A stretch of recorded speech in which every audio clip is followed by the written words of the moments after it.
สบายดีเนาะทุกคนมื้อนี้พบกับซองลาวเกาหลีอีกแล้วเนาะทุกคนมื้อนี้เนาะพอพาทุกคนมาลกเอาบัวแดงเนาะที่อำเภอปลูกไว้อันน่ะ4 เดือนที่แล้วนะอำเภอปลูกไว้เนาะทุกคน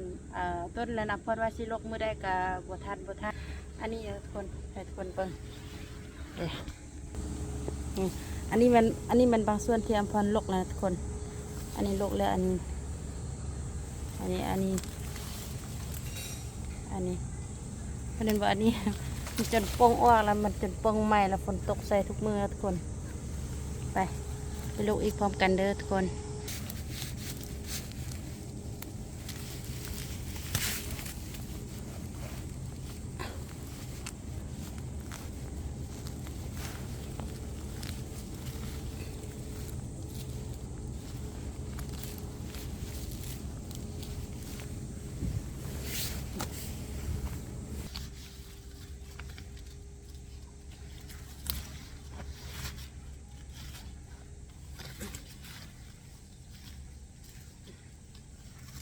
โอ้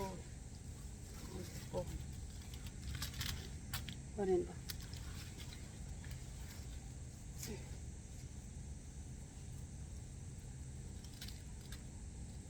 เน่าอันนี้เน่ามาส่วนเน่ามาละ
นนี้นะทุกคนอาจสิแปลกใจว่า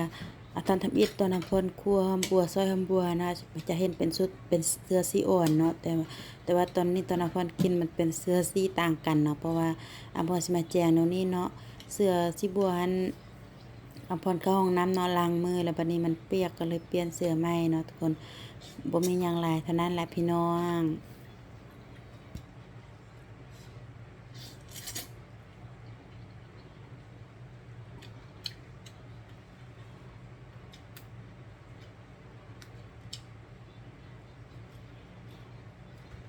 ไหม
ก็มาว่า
นี้นะทุกคนไว้เจอกันคลิปหน้าแต่บ๊ายบายบ๊ายบายบ๊ายบายขโมยอ่ะไว้เจอกันคลิปหน้าแต่บ๊ายบาย